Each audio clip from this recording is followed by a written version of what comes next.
Bonjour et bienvenue dans le Buzz Télé Orange TV Magazine. Alors si vous avez des difficultés avec votre ado, votre adolescent, vous pourriez éventuellement avoir recours à ces services. Après s'être illustré notamment sur la chaîne TF1, notre invité qui est éducateur revient sur les antennes cette fois de la petite sœur qui est NT1. Pascal, le grand frère, est donc présenté et incarné par un nouveau grand frère, Pascal Maquin, qui est à découvrir dès ce soir en prime time sur NT1, dès ce mercredi soir. Pascal Maquin, bonjour. Bonjour. Bienvenue dans le Buzz Télé. Alors, je disais, Merci. il y a quelques mois, vous étiez illustré, c'était à la fois sur TF1, à l'époque, l'été dernier, en deuxième partie de soirée. Là, vous revenez sur la petite sœur de la TNT gratuite NT1 du groupe TF1. Est-ce que vous êtes déçu ou finalement, c'est une aventure, vous revenez de zéro ou presque? Vous savez, moi je ne maîtrise pas tout ça, c'est pas mon rôle, c'est le rôle de la chaîne de prendre ses décisions. Moi mon but c'était de continuer l'émission pour aider ses familles. Maintenant NT1 c'est cohérent parce que c'est la grille de programme, il y a déjà Super Nanny, c'est une émission éducative.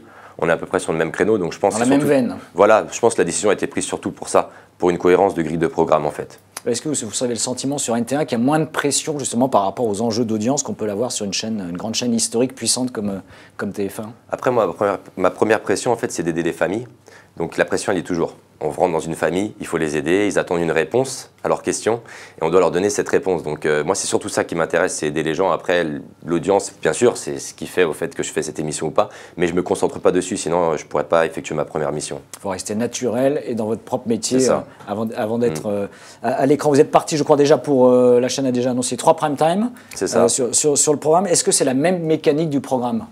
En fait, la mécanique, ce sera toujours la même émission, c'est Pascal le grand frère. Il ne faut pas que le spectateur il soit complètement perdu.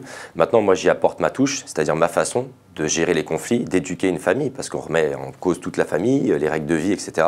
Donc, c'est surtout ça qui est intéressant. Après, dans les méthodes, il y a des choses qui vont se recouper parce qu'on utilise des méthodes éducatives qui sont existantes, qui ont été gérées par des psychologues, voilà. Mais par contre, la construction de l'émission va forcément changer parce qu'on vit avec des ados qui sont complètement différents, avec des crises qui sont complètement différentes. Et vous parlez de méthode ou de touche, c'est quoi la touche justement de Pascal Maquin dans ce programme par rapport à votre prédécesseur par exemple? Moi, je suis beaucoup dans la communication, dans la médiation, dans le dialogue. Pour moi, le dialogue, c'est ce qu'il y a de plus important pour éduquer un jeune. Et ça se passe comment en général? On dirait ça se passe plutôt bien ou il y a de réelles difficultés devant ou quand les caméras sont parties d'ailleurs? En fait, si vous voulez, quand on va plutôt se baser sur le rapport de force avec un jeune, ça peut marcher le temps de l'émission.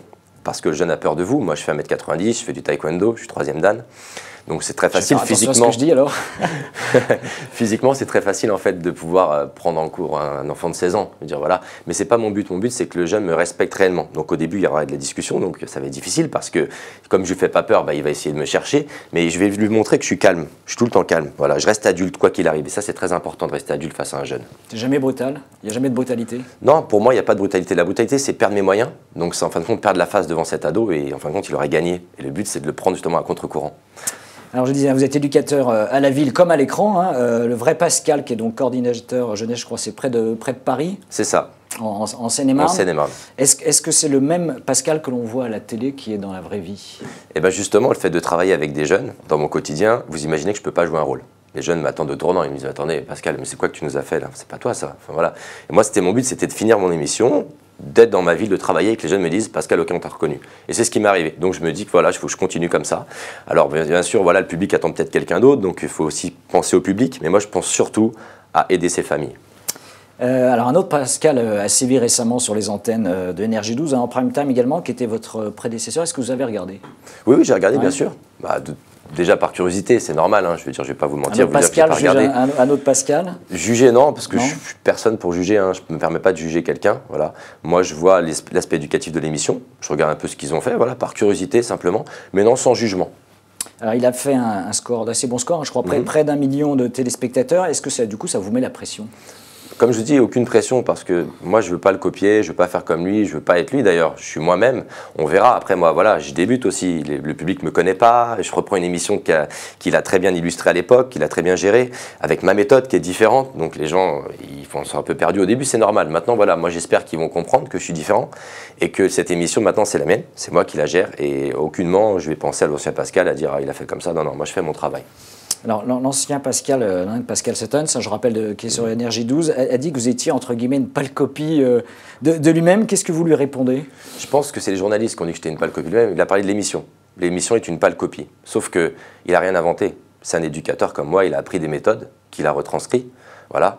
Donc les méthodes, on ne peut pas les inventer. À un moment donné, c'est des choses qui existent. Des fois, c'est la façon dont on les fait qui sont différentes. Voilà. Vous partagez un certain savoir commun quand même. Bien sûr, puisqu'on reste de la même veine, on est éducateur. Maintenant, moi, je suis très différent de lui dans ma façon d'être. Et ça se voit. Et d'ailleurs, les gens l'ont dit. On dit, attendez, c'est quoi cet éducateur? Pourquoi? Ils étaient perdus. Ils ne comprenaient pas la différence. Si j'avais été comme lui, il m'aurait dit, mais c'est bien ce qu'il a fait, mais bon, c'est comme l'autre et tout. Et les gens n'ont pas dit ça. Donc ça prouve bien que je suis différent et je veux continuer à cultiver cette différence. Et cette différence, vous pourriez la cultiver dans un autre genre de programme. Est-ce qu'après Pascal Le Grand Frère, vous pouvez imaginer faire autre chose à la télévision ou pas?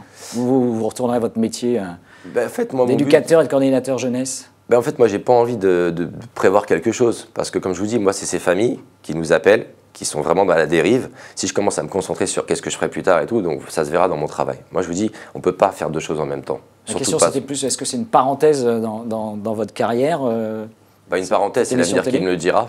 Voilà, moi, je ne peux pas juger l'avenir, je ne suis pas devin. Donc, si ça marche, l'émission, je continuerai cette émission qui est pour moi très bien. Pascal Maquin, je vous propose notre rubrique « Je regarde ou je zappe », un programme en cours ou à venir à la télé. Est-ce que vous avez déjà du temps pour regarder de la télé? Très peu, sincèrement, très peu. Compliqué. Très peu. Est-ce que vous regardez quand même Cyril Hanouna n'en touche pas à mon poste, donc sur la chaîne D8 depuis la rentrée dernière? Ça m'arrive de regarder. Ça vous amuse? Oui, c'est marrant, c'est fun.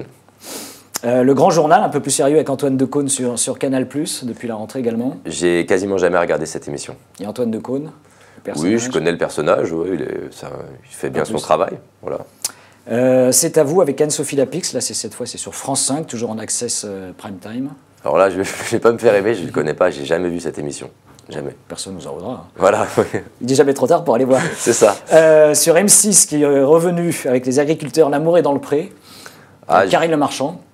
J'ai du mal avec ce genre de concept où les gens, je trouve que, je ne sais pas comment vous expliquer, c'est assez triste, je trouve.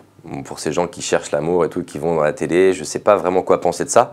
Et moi, c'est quelque chose qui me touche assez, donc j'ai du mal à regarder en fait, c'est marrant. Je ne sais pas comment vous l'expliquer avec des mots. C'est le regard d'éducateur qui parle. Là, voilà, c'est ça. Qui sera le prochain grand pâtissier sur France 2, si vous êtes un amoureux de bonne chair et surtout de sucreries?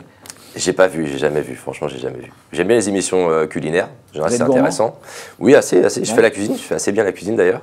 Mais non, j'ai jamais vu cette émission, pourquoi pas. Et enfin, émission qui est actuellement, qui était en tournage en Malaisie, qui va bientôt revenir, c'est un jeu d'aventure sur TF1, c'est Koh Lanta. Ah, j'aime beaucoup cette émission, moi. J'aime bien parce que je vois le dépassement de soi. Voilà, je trouve que c'est une émission qui est quand même assez intéressante, la façon dont elle est construite. C'est toujours un peu différent, les épreuves et tout. Et puis, moi, j'aime bien tout ce qui est un peu sport, tout ce qui est un peu nature. Moi, je m'y retrouve bien dans ce programme. Pascal Maquin, merci. Merci d'être venu dans le Buzz Média. On vous retrouve donc dès ce mercredi soir, je rappelle, sur NT1 avec Pascal Le Grand Frère. Et nous rendez-vous dès demain avec un nouvel invité. Merci encore et très bonne journée. Merci à vous, bonne journée. Merci.